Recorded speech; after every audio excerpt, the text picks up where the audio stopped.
Hi, I'm Greg Garcia, and I'm going to tie you a fly called the red-headed stepchild. It's a fun little attractor nymph that you can tie. Work great during a Baetis hatch.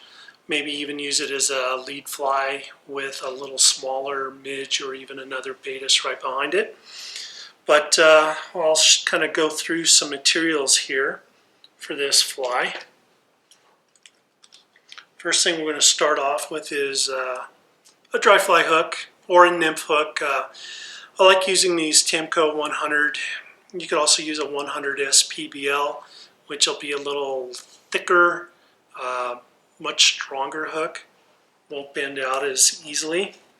And plus it has a super sharp point on it. The bead itself is a little killer bead, killer caddis bead from Wapsi. It's in the midge size, especially up into about size 16s. If you want to tie a 14, you might go up to their small size. But it's red, and the key is it's silver lined. The thread we're going to be using is some UTC 70 denier in brown. Tail, it'll be just some pheasant tail fibers. I'm going to ribbit with some red Lagerton, or you could use UTC size small wire. The thorax itself will be just some peacock curl. I like using the eyes because I can get some the center pieces of the eyes, so I can get a really nice small little thorax. And then the next piece we'll have in there will be some pearl tinsel, and this will be flat, and it's in the medium width. And then the legs itself are going to be some crystal flash in red. And usually on most of these recipes I'll try to lay it out as which item comes first, as the order that I'm telling you guys about that. So, mounting the bead, a lot of folks think they have a little bit of trouble getting these beads on these hooks.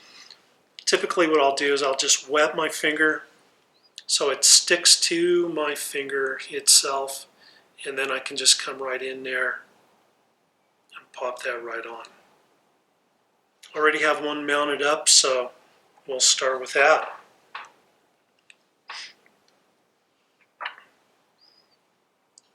So we'll get our thread started, a little jam knot there. And then we're going to get some red wire.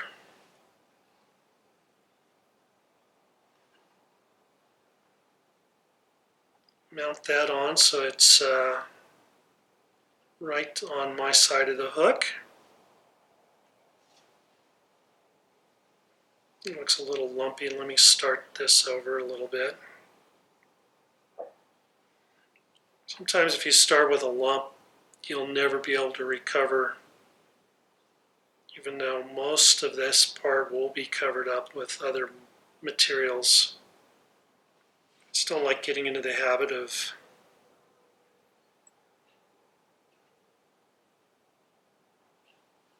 having a bunch of bumps. So I'm going to grab some pheasant tail fibers, maybe grab 4 of those, 5.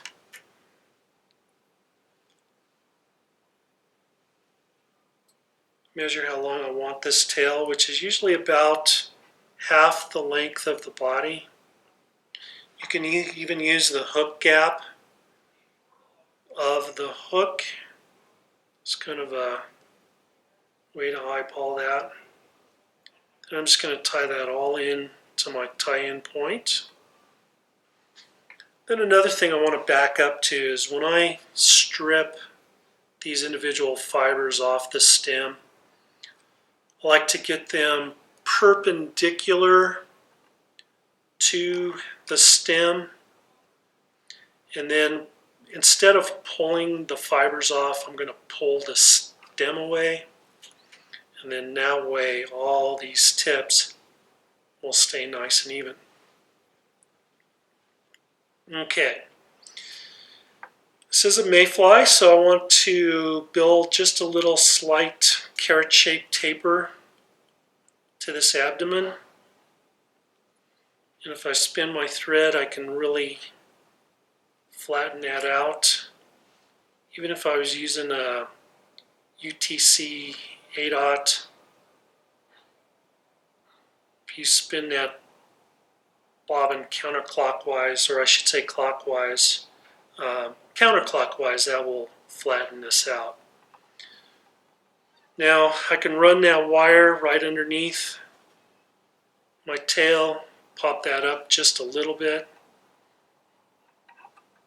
and then I'm just going to rib this forward. Tie it off.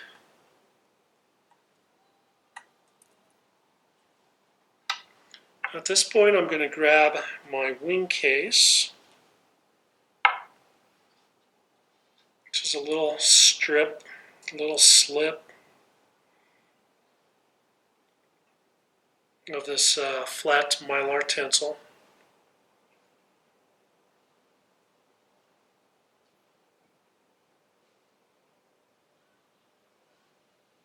Make sure you get it on top of the hook. And I'm going to come back a ways. Mayflies are about their abdomen. The thorax is, abdomen's going to be about 60% to 40% of the thorax. So I'll wrap backwards onto this. And I'm just going to move this forward. I'm going to grab my legging material. This is a single piece of that red crystal flash. Just going to cut it in two. So I have two pieces. Can run that right underneath the thread. Bring it right on top of the hook. Tie that in. Again, I want to have this so that it is right at the very front here. Let's make a couple wraps. Just kind of keep it out of the way. Let it go. Looks a little crazy at the moment, but it'll all come together here. Now I'm going to grab some peacock eyes. What I like to do is take about, I don't know, maybe 7, 8 pieces. And I'm going to just clip these right out of the center there. You can see where I've cut that out. Come in and even up all our tips. And I'm just going to lay this on top of the hook. Get that flash in a little material holder here.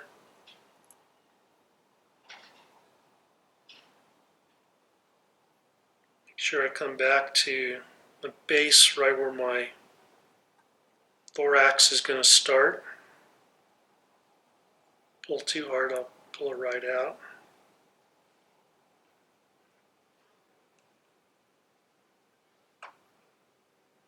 Start this over here.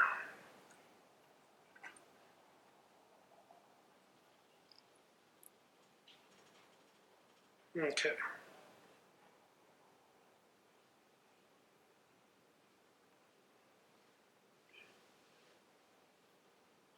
Have that peacock curl straight up. Then I'm just going to wrap this forward.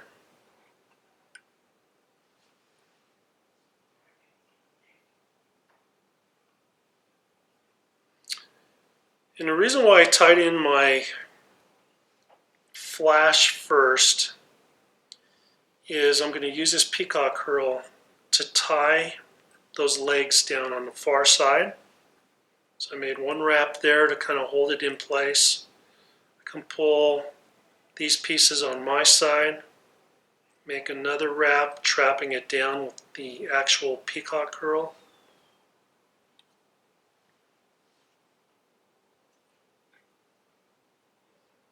Tie that off right behind the eye or the bead. And then now I can bring this wing case right up to the top, right behind the bead, tie it off.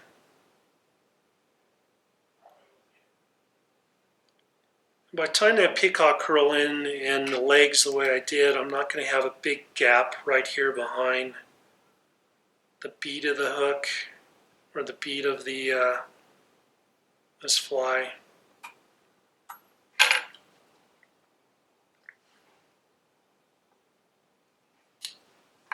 Now I can cut this off, trim my legs to length.